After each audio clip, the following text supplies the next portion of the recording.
যার জন্য করলাম চুরি সেই বলে চোর। মালদ্বীপের সাথে হয়ে গেল এরকম টাইপেরই ঘটনা। আপনারা জানেন, মালদ্বীপের বর্তমানে নতুন রাষ্ট্রপতি সম্পূর্ণ চীনপন্থী।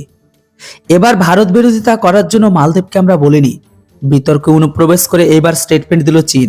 হ্যাঁ বন্ধুরা, সেপ্টেম্বরে মালদ্বীপের প্রেসিডেন্ট নির্বাচনে চীনপন্থী নেতা ইসলাম প্রোডাক্ট গ্রহণকারী মোহাম্মদ মইজু দায়িত্ব নেওয়ার পরে থেকেই ভারতের বিরুদ্ধে একের পর এক সিদ্ধান্ত নিয়ে যাচ্ছে। ভারতের বিরোধিতা করার জন্য মালদ্বীপকে কোনো উস্কানি দেয়নি চীন। প্রধানমন্ত্রী নরেন্দ্র মোদীর বিরুদ্ধে মালদ্বীপের শাসক শিবিরের নেতাদের আপত্তিকর মন্তব্য ঘিরে বিতর্কের আবহে সোমবার এই দাবি করল শি জিনপিং এর সরকার। কমিউনিস্ট পার্টি শাসিত একদলীয় চীনের সরকারি সংবাদ মাধ্যম গ্লোবাল টাইমস জানিয়েছে, আমরা মালদ্বীপকে সম্মান স্তরের সহযোগী ভাবে এমনকি তাদের সার্বভৌমত্বকে সম্মান করি। সেপ্টেম্বরে মালদ্বীপের প্রেসিডেন্ট নির্বাচনে চীনপন্থী নেতা তথা পিপুলস ন্যাশনাল কংগ্রেসের প্রধান প্রেসিডেন্ট মোহাম্মদ মইজু দায়িত্ব নেওয়ার পর থেকে ভারতের বিরুদ্ধে একের পর এক সিদ্ধান্ত নিয়ে যাচ্ছে, যার মধ্যে ভারত এমনকি মালদ্বীপের মধ্যে টানাপোড়েন তৈরি হয়েছে। এই আবহে সাম্প্রতিক সময়ে ভারতের কেন্দ্রশাসিত অঞ্চলে লাক্ষাদ্বীপে গিয়েছিল মোদী।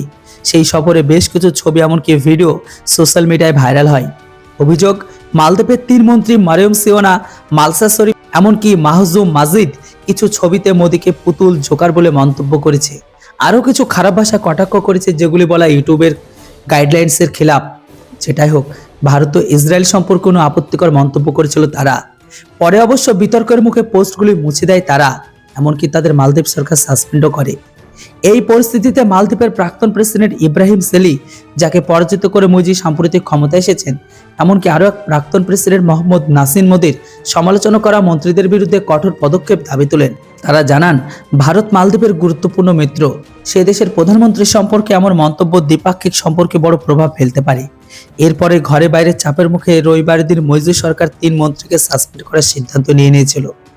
প্রসঙ্গত, ভারত প্রশান্ত মহাসাগর অঞ্চলে চীনের একাধিপত্যের মোকাবিলা করতে সক্রিয় হয়েছে নরেন্দ্র মোদীর সরকার।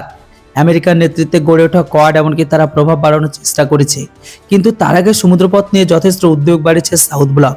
তার অন্যতম কারণ হলো চীন ঘনিষ্ঠ মইজু। ক্ষমতায় এসেই তিনি মালদ্বীপে মোতায়েন ভারতীয় সেনা ফেরত পাঠিয়েছিল। সাম্প্রতিক সময়ে তিনি ভারতের সঙ্গে 4 বছরের পুরনো জল চুক্তি বাতিলের কথা ঘোষণা করেন। এই চুক্তির মাধ্যমে ভারতীয় নৌবাহিনীর নিরাপত্তা, প্রতিরক্ষা সহযোগিতা, পরিবেশ সুরক্ষা এমনকি বৈজ্ঞানিক গবেষণায় সাহায্য করার জন্য মালদ্বীপের জলসীমা হাইড্রোগ্রাফিক সমীক্ষা চালানোর অনুমতি মিলত। চুক্তি বাতিলের ফলে তা বন্ধ হয়ে গেছে। মালদ্বীপের প্রেসিডেন্ট মইজুর ঘনিষ্ঠ জননীতি বিষয়ক সচিব মোহাম্মদ ফিরাজুল আব্দুল খালিল সাংবাদিক বৈঠকে খালিলের ব্যাখ্যা দিয়ে তিনি জানিয়েছিল, ওই চুক্তি অনুযায়ী মালদ্বীপের জলসীমার উপর 2 দেশ যৌথভাবে সমীক্ষা চালাচ্ছিল। মূলত কাজটি করেছিল ভারতীয় বিজ্ঞানীরা। প্রাপ্য তথ্য নমুনা বিশ্লেষণের দায়িত্ব ছিল ভারতের উপর। তিনি জানান, জল সংক্রান্ত তথ্য অন্য দেশের হাতে থাকুক তা চান না আমাদের প্রেসিডেন্ট। এটি দেশের সার্বভৌমত্বকে নিরাপত্তার জন্য বিপজ্জনক বলে মনে করেছেন তিনি। চীনের উস্কানিতে ধারাবাহিকভাবে মইজুর সরকার ভারত বিরোধিতা করছে আন্তর্জাতিক কূটনৈতিক বিশেষজ্ঞদের একাংশের অভিযোগ। ঘটনাচক্রে মইজু এখন চীন সফরে। তারই মধ্যে ভারতকে বার্তা দিল জিনপিং সরকার। তিনি বলে দিল যে, আমরা মইজুকে আমাদের বিরুদ্ধে এসে ভারতের খেলাফ গিয়ে কোনো স্টেটমেন্ট দিতে বলিনি, আর আমরা তাদেরকে এটাও বলিনি ভারত বিরোধিতা করতে। আশা করি বুঝতে পেরেছেন মইজুর জন্য এটা কত বড় ঝটকা। যার জন্য করলো চুরি সেই বলে চোর। তো বন্ধুরা, মালদ্বীপের এত বড় ঝটকা চীন দেয়া সম্পর্কে শুনে আপনারা কতটা খুশি অবশ্যই কমেন্ট বক্সে লিখে জানাবেন। Thanks for watching. জয় হিন্দ, বন্দে মাতরম।